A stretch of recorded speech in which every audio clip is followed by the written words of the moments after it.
오늘 여러분과 함께 나눌 은혜의 말씀 제목은요, 비밀 투 상속자. 비밀 투 상속자가 되겠습니다.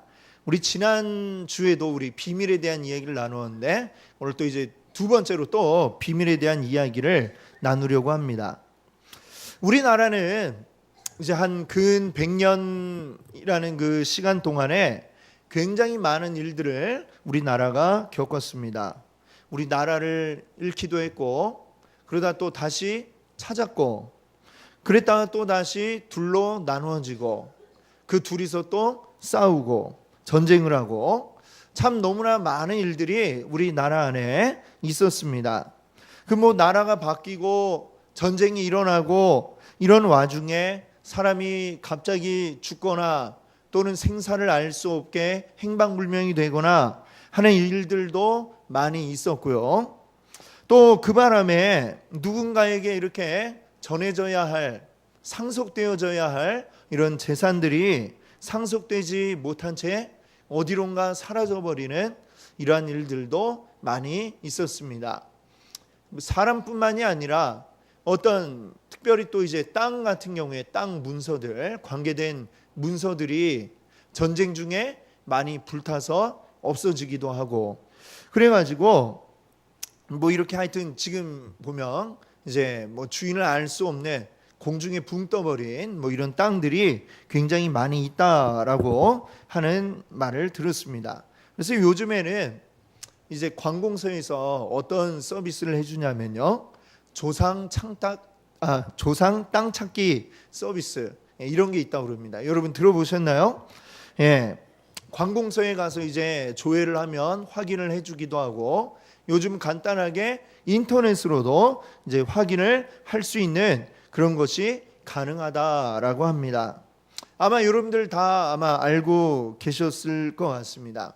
혹시 모르셨던 분은 집에 돌아가시면 어떻게 하면 확인할 수 있나 알아보셔서 한번 또 찾아보시면 혹시 합니까? 몰랐던 땅이 또 나타날지. 어쨌거나 아마 우리가 아마 여러분 가운데 또 해보신 분도 있을지도 모르겠어요. 그래갖고 정말 기대도 안 했는데 몰랐던 땅이 갑자기 탁 나타난다거나 한다면 얼마나 좋을까요? 그렇죠? 아마 그런 상상 아마 또 한 번씩 해보셨으리라 생각이 됩니다. 그러나 아마 또 확인을 해보신 결과 없다더라 이렇게 직접 또 확인을 한 분도 계실 수도 있어요. 그러나 비록 그렇다 할지라도 여러분들 실망을 하지 마시기를 바랍니다. 나에게 땅을 물려줄 조상이 없다고 할지라도 오늘 본문 말씀을 보니까 우리도 상속자다라고 이렇게 말씀하고 있습니다. 자, 오늘 지난주에 이어서 우리 에베소서 3장 말씀을 계속해서 살펴보고 있는데요. 지난주에 이 3장의 그 구조에 대해서 말씀을 드렸습니다. 구조가 어떻게 되어 있느냐? 1절하고 건너뛰어가지고 14절 이하의 말씀하고 이렇게 연결이 되어 있다라고 말씀을 드렸어요. 그래서 1절과 14절이 연결돼서 그 이하 쭉 해서 하나의 기도문을 이제 여기에 적어 놓았다라고 말씀을 드렸죠. 그러면 중간에 있는 2절부터 13절 여기는 뭐냐? 바로 1절에 대한 부연 설명, 1절에 대해서 이제 더 자세하게 이제 설명에 들어간 부분이 2절부터 13절 사이의 내용이 되겠습니다. 그럼 1절이 뭐라고 우리에게 이야기를 하고 있느냐? 바울이 지금 뭐에 대한 이야기를 하고 있어요? 바울이 내가 일생토록 이 일을 해왔다라고 지금 말을 하고 있습니다. 그리고 그 일을 위해서 나는 지금 감옥에 갇혀 있기까지 하다라고 말하고 있습니다. 그러면 바울이 일생토록 해왔던 그 일, 그를 감옥에 갇힐 정도로 몰아왔던 그 일이 무엇이었느냐? 바로 이방인을 위한 일이었다라고 바울은 이야기하는 것이죠. 우리가 계속해서 우리 잘 알지만 유대인들은 기본적으로 이방인들을 동급의 사람으로 이렇게 보지를 않았습니다. 사람이라고 다 같은 사람이 아니라 자신들은, 이 유대인들은 우리는 특별한 사람들이다 라고 이렇게 생각을 했습니다. 우리는 하나님의 선택을 받은 사람들이야. 선택받지 못한 다른 사람들하고는 우리는 급이 달라라는 생각을 하고 있었습니다. 심지어는 예수님 이 시대에 그들은 로마의 지배를 받고 있었음에도 불구하고 지배받고 있지만 그래도 우린 특별해. 로마 너희들은 사실은 우리 아래야 라는 이런 생각을 가지고 있던 사람들이 바로 이 유대인들이었던 것이죠. 자, 그러나 우리가 알아야 될 게 있습니다. 그들은 하나님이 선택하신 것이 맞기는 맞지만 왜 선택하셨는가 그 이유를 이 유대인들은 모르고 있었다는 것이죠. 하나님은 왜 이 이스라엘 민족을 선택하셨는가? 그들을 선택하신 게 너희들만 내가 택하겠다, 너희들만 구원시켜야 되겠다 라고 해서 선택하신 게 아니라 너희들을 먼저 내가 선택할게 라고 하신 거죠. 다른 사람들은 버려둔 게 아니라 이스라엘을 먼저 선택하셨다라고 하는 것을 우리가 이 성경을 제대로 읽어보면 알 수가 있습니다. 그래서 성경 말씀에 무슨 말씀이 있다고 그랬어요? 하나님께서 이스라엘을 제사장 나라로 내가 삼았다 이 말씀을 했다고 하지 않았습니까? 제사장에 대해서도 설명을 드렸어요. 제사장들은 하나님 섬기는 일을 하는 사람들이죠. 특별히 이스라엘의 12개의 지파 가운데에 레위 지파, 이 레위 지파를 제사장 지파로 삼아서 하나님 섬기는 일을 하게 하셨습니다. 그리고 이 레위인들은 가나안 땅에 들어왔을 때에 레위인들끼리만 몰려서 살게 하신 게 아니라 각 지파별로 이제 성을 몇 개씩 내놓아서 그곳에 레위 사람들이 살게 하셨어요. 그래서 이 레위인들은 이스라엘 전국에 다 흩어져서 살아가게 되었던 거죠. 하나님이 그것을 통해 이제 무엇을 이루려 하셨냐면 레위 사람들이 전국에 흩어져서 살면서 하나님 섬기는 게 이런 것이다, 하나님 잘 섬기면 이렇게 복받는다, 이런 것들을 전국에 흩어져서 보여줌으로써 모든 이스라엘 지파들이 하나님을 잘 섬기도록 하기 위해서 이렇게 이 제사장 지파들을 흩으셨던 것이죠. 그리고 하나님은 이스라엘이라고 하는 이 민족이 전 세계 가운데에 바로 그러한 제사장 나라의 역할을 하기를 원하셨습니다. 그래서 모든 세계의 사람들이 다 이스라엘 보면서 하나님 저렇게 섬기는구나, 하나님 잘 섬기니까 이렇게 또 복 받는구나 라는 것을 보고 우리도 하나님 잘 열심히 섬겨야 되겠다 해서 같이 함께 하나님께로 나오도록 하기 위한 목적으로 하나님은 이스라엘을 제사장 나라를 삼으셨다라고 하는 것이죠. 자, 그런데 이 이스라엘 민족은 그렇게 생각하지는 않고 우리는 특별해서 하나님이 우리만 선택하셨어 라고 이렇게 생각을 했던 것입니다. 이스라엘에 만약에 특별함이 있다라고 한다면 어떤 특별함이 있느냐? 우리가 볼 때에 하나님이 이스라엘을 택하셨던 그때의 그 상황이 어떠했는지 우린 성경에서 잘 알고 있습니다. 출애굽기 시작될 때 이스라엘 민족은 어떤 상태였나요? 그들은 노예의 상태였죠. 하나님이 이스라엘을 택하신, 다른 어떤 민족들을 놔두고 이스라엘을 택하신 이유가 있다면 그것은 제일 보잘것없는 그 민족이었기 때문에, 그 시대에 말이죠. 그들은 노예 민족이었고 아무런 힘도 없었고 그냥 이집트 사람들이 때리면 맞고 일을 시키면 일을 하고 먹을 걸 주면 감사하게 받아 먹는 그런 아주 불쌍하고 보잘것없는 민족이었기 때문에 하나님이 선택하셨을 것입니다. 그런 보잘것없는 민족을 하나님이 이끌어 나오셔서 그들을 세우시고 그들이 하나님 잘 믿을 때에 가나안 땅을 차지하게 하셔서 한 나라 큰 민족을 이루게 하시는 이런 놀라운 일들을 이루어 가시죠. 그걸 모든 세계 열방들이 보고 이거구나. 어떻게 저 노예 민족이었던 이스라엘이 저렇게 크고 강한 나라가 되었을까? 이걸 보고 사람들이 믿고 하나님을 알게 하도록 하고자 하는 그런 목적이 있었다라고 하는 것입니다. 그러나 유대인들은 이것을 몰랐습니다. 아니 어쩌면 애써 외면하려 했을지도 모르겠습니다. 그래서 그들은 우리는 다른 사람들보다 더 특별해, 더 잘났어 라는 생각을 했고, 그렇기 때문에 오히려 어떻게 되었어요? 하나님을 모든 이방 민족들에게 알리고 그들에게 하나님을 알게 해야 할 책임이 있는 이스라엘이 오히려 큰 벽을 둘러치고 우리끼리만의 하나님으로 그들이 만들어 버리고 말았던 것이었습니다. 자, 그런데 오늘 이제 본문 바로 앞에 있는 3절 말씀을 보세요. 3절에 보니까 바울이 뭐라고 이야기합니까? 곧 계시로 내게 비밀을 알게 하신 것은, 하나님이 근데 이 비밀, 다른 이방 민족들에게 감추어졌던 하나님이라고 하는 이 비밀이 지금 바울에게 알려졌다라고 하는 것입니다. 바울이 알게 된 이 비밀은 조금 더 구체적으로 말하면 뭐예요? 하나님의 계획이죠. 하나님의 계획, 바로 이스라엘 민족을 통해서 모든 열방, 이 땅 가운데 존재하는 이 지구 위의 모든 민족들이 다 하나님을 알게 되는 바로 그 하나님의 계획, 이것이 근데 이스라엘 민족에 의해서 갇혀 있었고 비밀로 남아 있었는데 하나님께서 이것을 모든 열방들에게 다 알게 하기를 원한다라고 하는 것을 하나님이 바울에게 알게 하셨다라고 하는 것입니다.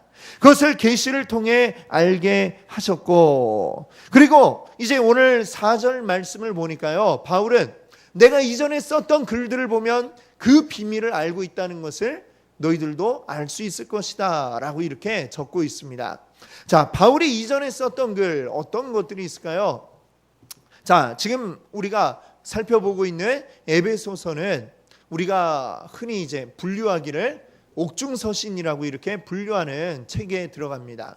옥중에 있다, 감옥에 갇혀 있는 동안 썼던 이제 편지가 바로 이 에베소서라고 하는 것이죠. 바울이 로마 감옥에 갇혀 있습니다. 왜 갇혔냐면 바울이 3번의 전도 여행을 끝나고 나서 그 여행을 마치고 마지막 종착점으로 예루살렘으로 이제 잡았습니다. 예루살렘에 가서 이제 바울이 계획했던 일을 하려고 했죠. 그러나 예루살렘에는 이 바울을 아주 안이꼽게 보고 있는 유대인들이 많이 있었습니다.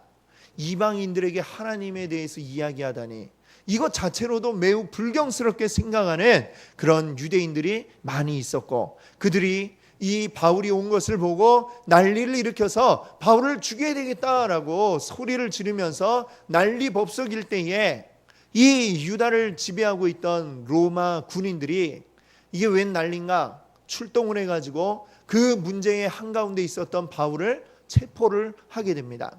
너 무슨 잘못을 해갖고 이렇게 난리가 난 거야? 막 추궁을 해보니까 별로 아무 잘못한 게 없는 거죠. 그런데 이 유대인들은 계속 그를 죽여라 죽여라 이야기하고 있고, 그 상황 속에 하나님이 바울에게 지혜를 주십니다. 어떤 지혜예요? 바울이 로마까지 가서 복음을 전할 그러한 지혜를 주십니다. 어떻게 그게 가능하냐? 바울에게는 로마 시민권이 있었어요. 로마라고 하는 강력한 나라의 시민권을 가진 사람이에요.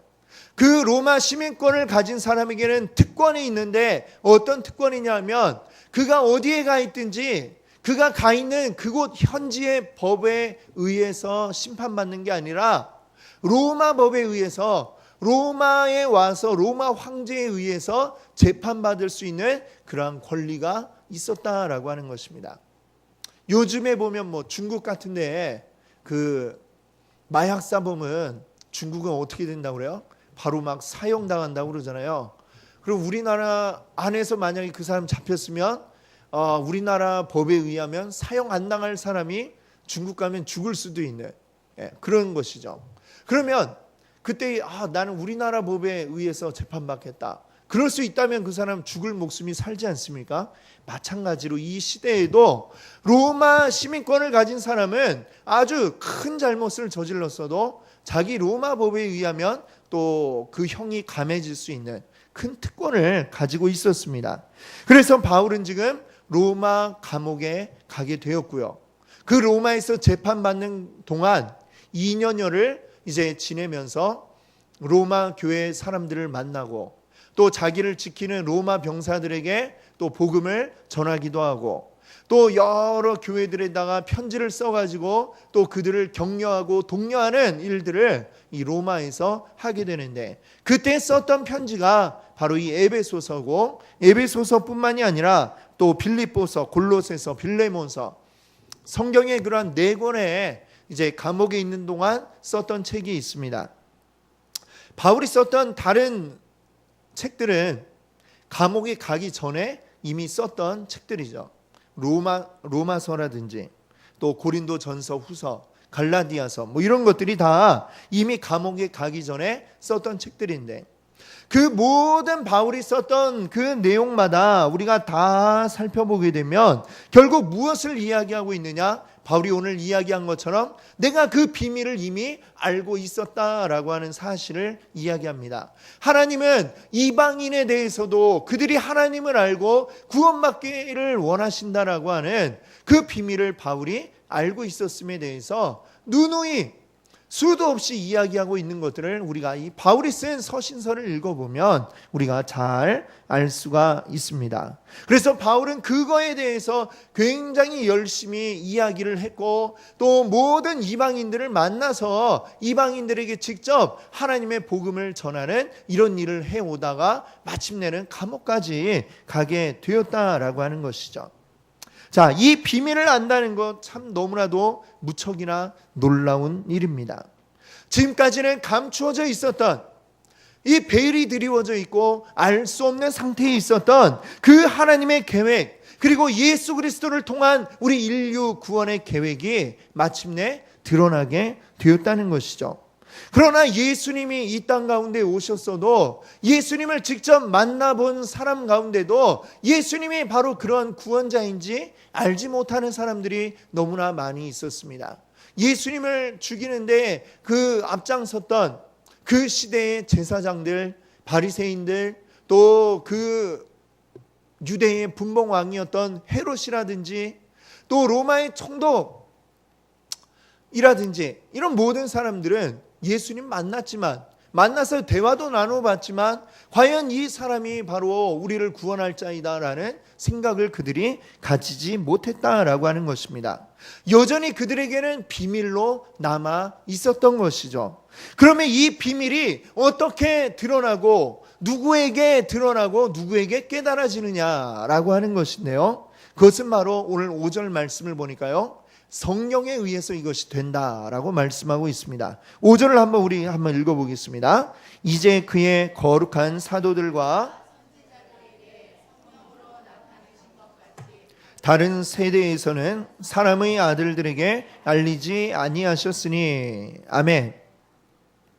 우리가 믿음을 가지는 것, 내가 하나님 믿습니다라고 고백할 수 있는 것, 그리고 그 믿음에 의해서 살아가는 것, 이게 모든 게 다 처음부터 끝까지 내 힘은 하나도 거기에 들어가 있지 않고요, 오직 하나님의 능력으로, 하나님의 영이신 성령에 의해서 우리가 이것들을 해나간다라는 사실을 여러분들 기억하시기 바랍니다.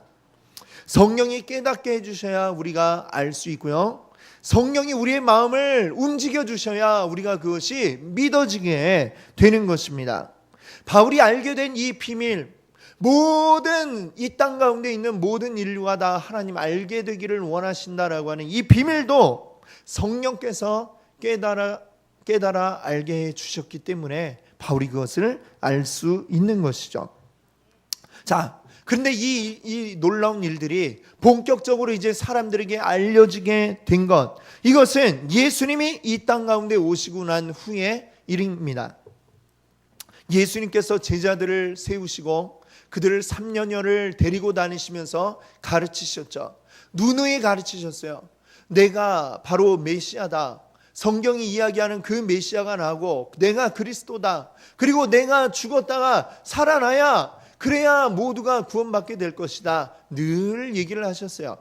근데 이 제자들조차도 사실은 3년 동안 같이 함께 숙식을 하면서 지냈음에도 불구하고, 그럼에도 예수님 돌아가실 때까지도 사실은 잘 제대로 깨닫지 못했습니다.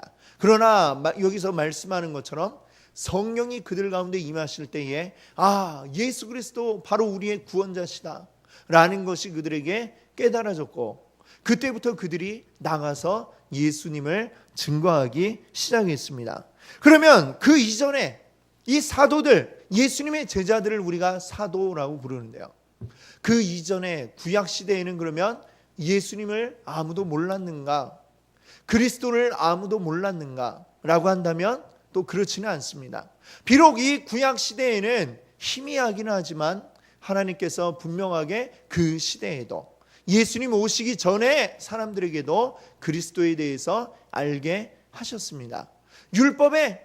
율법이라고 하는 것이 히브리서에 보면 율법은 이 장차 오실 이의 그림자다라고 이렇게 설명을 하고 있습니다. 그림자가 어떤 것이에요?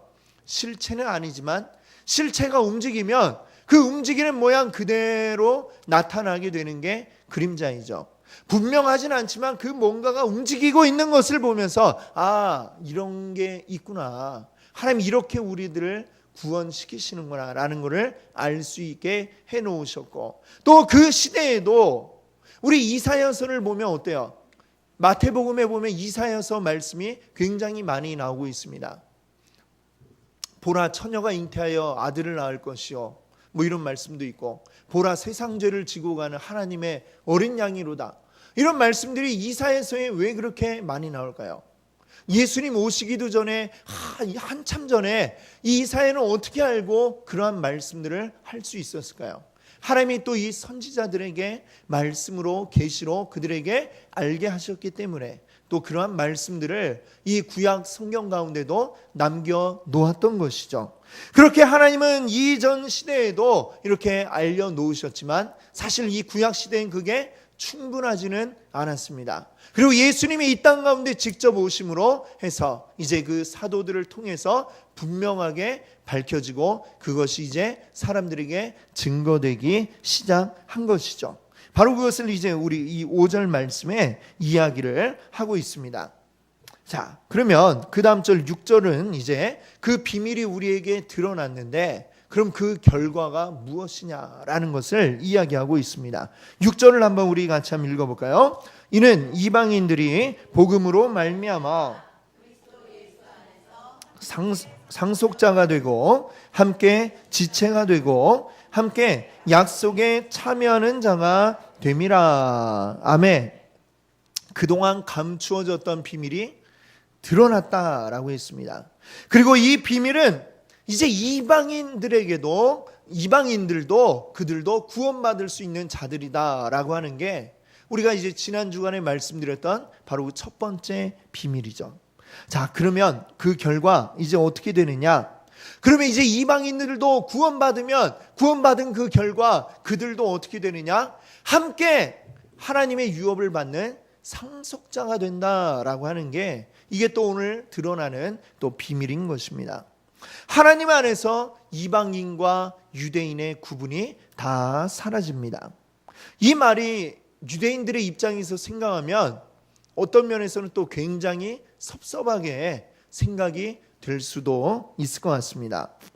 이게 어떤 느낌일까 이렇게 생각해 보면서 이런 이야기를 한번 생각해 봤어요.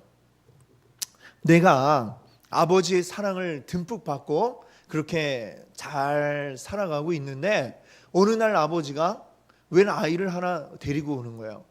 갑자기 뭐지? 이런 생각이 들겠죠. 그렇죠? 아마 유대인 입장에서 보면 좀 그런 느낌이 아니었을까? 이런 생각이 듭니다. 굉장히 배신감이 들 것 같아요. 아니 우리 아버지가 나 말고 또 다른 자식이 있었어? 뭐 이런 생각이 들겠죠. 그리고 그 아이가 계속해서 나와 한 집에서 이제 먹고 살게 되는 것입니다. 물론 나는 여전히 아버지의 사랑을 받고 있고 같은 집에서 지내면서 아버지 덕분에 잘 먹고 또 아버지 덕분에 좋은 옷도 입고 또 좋은 학교도 다니고 누릴 거 다 그대로 다 누리고 있지만 왠지 누군가가 하나가 더 들어와 있으니까 괜히 그게 기분이 나쁜 거예요. 아버지 사랑을 다 빼앗긴 것 같고 이런 마음, 그게 아마 유대인들의 마음이었을 수 있겠다라는 생각을 해봅니다. 자, 그런데 이 이야기를 이제 계속해 보면 사실은 그 아버지가 데리고 왔던 이 아이는 길에 버려져 있던 아이였던 거예요. 길에 내버려 둔 채로 그냥 두면은 이 아이는 굶어 죽든지 병에 걸려 죽든지 뭐 어떻게든 곧 죽을 것 같은 그 아이를 이 아버지가 집으로 데리고 왔던 것입니다. 그 불쌍한 아이를 집에 데리고 와가지고 자기 아들과 똑같이 이제 키우는 거예요. 똑같은 밥을 같이 한 상에 둘러서 먹고 마시고, 또 그 아이에게도 좋은 옷을 전혀 친아들과 비교해서 전혀 구별이 가지 않을 정도로 똑같이 좋은 메이커의 옷을 입혀주었고, 마치 그냥 원래부터 그 집의 아들이었던 것처럼 그 데려온 아이를 잘 대해주는 겁니다. 그렇게 데려온 아이는 그 집의 가족이 되었어요. 한 아버지를 둔, 똑같은 아버지를 둔 그 집의 아들이 되고, 나중에는 그 아버지의 재산을 똑같이 나눌 수 있는 그런 상속자까지 되는 것이죠. 내가 이 집의 입양이 되었다라고 하는 편견을 전혀 느낄 수 없도록 그 집에서 대우받는 그 집의 아들과 똑같은, 전혀 남이었다라고는 생각을 할 수 없는 똑같은 아들로 만들어 주는 것이죠. 그럼 이 아이가 누구냐? 이 데려온 아이가 누구냐? 바로 바울이 말하는 이방인들이고, 바로 오늘 여기에 있는 우리들인 줄 믿습니다. 아멘. 자, 근데 이렇게 이야기를 들어도 그래도 원래 아들 입장에서 생각하면 너무 억울한 거 아니냐? 상속자가 원래 자기 혼자인데 똑같이 나누게 되는데 이거 억울하지 않습니까? 이렇게 생각할 수도 있어요. 그렇죠. 어디서 굴러먹던 놈이 와가지고 내가 받을 상속 그 재산까지 네가 다 반으로 나눠서 가져가냐라고 생각을 한다면 굉장히 억울할 거예요. 근데 그 원래 있던 아들이 모르는 게 또 한 가지가 있는데, 바로 출생의 비밀이 있었던 거죠. 막장 드라마도 아닌데 출생의 비밀이 있어요. 그 아들은, 본래 있었던 이 아들도 누구였느냐? 사실은 그 아이도 그 아버지의 친아들이 아니라 데려왔던 아이예요. 그 아이도 어디선가 버려졌고, 그 아이도 다 죽어가는 것을 이 아버지가 데려와서 자기 친아들처럼 입히고 먹히고 이렇게 길렀다라고 하는 것입니다. 이게 바로 사실은 유대인들의 본래 상황이었던 것이죠. 이 유대인들도 본래는 어떤 상황이에요? 죄 때문에, 그들의 죄 때문에 그 결과로 다 죽어서 심판받을 수밖에 없는, 가만히 내버려두면 죽을 수밖에 없는 자들을 다만 먼저 데리고 와서 그 집에서 먹이고 길러주고 키워주었다라고 하는 것입니다. 그리고 또 다른 아이들, 다 죽어가는 아이들 역시 데리고 와서 또 길러주고 키워주고, 그 길러주고 키워주고 우리를 아들 삼아주신 분이 바로 우리 하나님이신 것을 여러분들 믿으시기 바랍니다. 아멘. 그 하나님의 은혜로 사실은 우리 피 한 방울 안 섞였던 우리들이 주님 안에서 이제는 다 똑같은 아들이요 상속자가 된 줄로 믿습니다. 아멘. 그 우리가 함께 하나 되어서 하나 된 교회를 이루고 교회 안에 지체들이 또한 되게 하신 줄 믿습니다. 그렇게 해서 우리로 하여금 하나 된 그 약속에 참여한 자로 만들어 주신 줄 믿습니다. 이것이 바로 하나님의 은혜의 선물이요 또한 이것이 복음인 줄 믿습니다. 아멘. 오늘 놀라운 말씀을 우리가 들었습니다. 밝혀진 우리 출생의 비밀, 막장 드라마도 아니지만 우리에게도 출생의 비밀이 있었다는 것이죠. 유대인이나 이방인이나 어떤 사람이든지 가리지 않고 모든 인류가 죄 때문에 죽을 수밖에 없는 상태에 있을 때 우리 주님께서 우리를 거두어 주시고 우리를 아들 되게 하시고 우리를 상속자로 삼아 주신 줄 믿습니다. 아멘. 바울도 이 사실을 알게 된 거예요. 바울도 전에는 나만 하나님 아들이야 라고 생각을 했는데 알고 보니까 나도 하나님 은혜로 아들이 된 사람이구나. 또 이방인들도 역시 하나님의 은혜로 아들이 된 사람들이구나. 이걸 알게 되니까 바울에게는 어때요? 이 비밀을 가만히 자기만 혼자 알고 있을 수가 없는 거예요. 이 비밀을 알고 보니까 우와, 이 출생의 비밀 나만 알고 있으면 어떡해? 빨리 알려줘야지. 그래서 이 바울은 계속해서 돌아다니면서 이방인들에게 당신도 구원받은 하나님의 아들입니다 라는 것을 전하고 다녔던 것입니다. 그게 오늘 7절 말씀에 나오고 있죠. 7절을 한번 같이 읽어볼까요? 이 복음을 위하여 그의 능력이 역사하시는 대로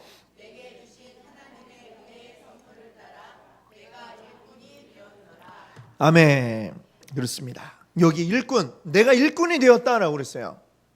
아주 고상하게 쓴 말이 일꾼이고, 원래 그 원문에 쓰여 있는 표현은 뭐냐면 내가 노예, 종이 되었다라고 이렇게 바울이 이야기하고 있습니다.